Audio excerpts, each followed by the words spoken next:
Hi, today I wanted to talk to you about how I go from having a funny idea in my head to having a finished book in my hand. Now, you might wonder why we're out on a walk today.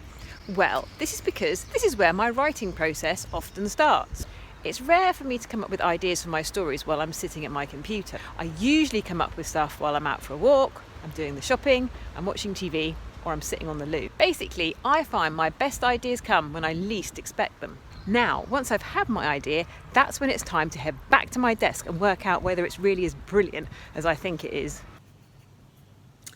And the answer is, quite often, it's not. How about a school for wizards where everyone fears a character so evil they can't even mutter his name? I think it's been done. Basically, for every 10 ideas I have, I reckon one of them is halfway decent. Which means it's time for another walk. What if there was a school for pests? A school where they could go to learn to be the best pests they could be. And what if that school was called, I don't know, Pests? That's a pretty good idea, right? I thought my idea for pests was a good idea, and luckily so did my editor. For those of you that don't know, an editor is a person that an author works closely with to make sure their story is as good as it can be. So now I had an idea, the next thing I needed to do was come up with a list of characters, my cast for the book. I decided the main character was going to be a little mouse called Sticks. I gave him a best friend, a bat called Bats. I wanted there to be a school bully, so I picked a rat and I called him Maximus. I also wanted there to be a really bad baddie. I love bad baddies.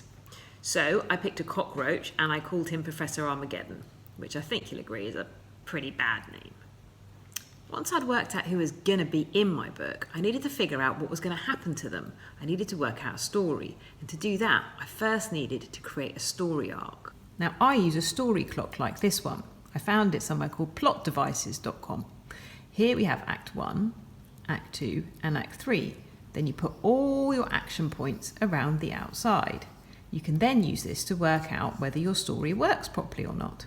Now, this took me about 6 months to do. It's a really important but really difficult part of the process. You've got to get it right, or when you come to write your story, it can all go really wrong. Getting the mechanics of your story right is really, really important. I go for a lot of walks during this bit too. Now, how should I end the first act?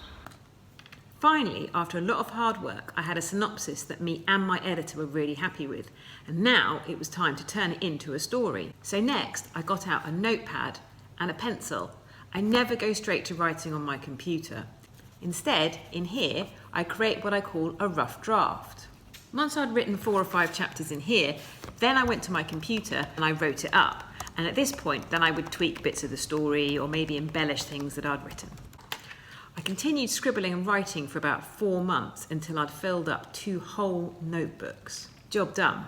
Well, not quite. Now it was time to send off my first draft to my editor. This is where the fun really begins. Now, I should warn all you budding authors out there that no matter how amazing you are, it is very unlikely that your editor is going to see your first draft, declare it brilliant and send it to print.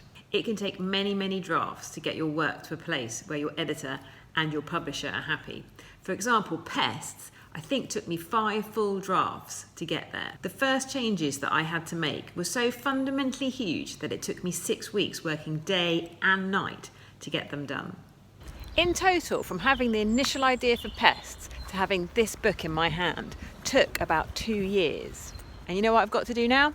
I've got to write the sequel, so I better get walking and thinking. Now, if you'd like to know more about pests, check out pestbook.com. And if you'd like to know about me, check out emerstamp.com. And if you'd like to see more videos like this with me blathering on, then check out my YouTube channel, The World of Emer Stamp. Thanks guys, and I'll see you again soon. Bye!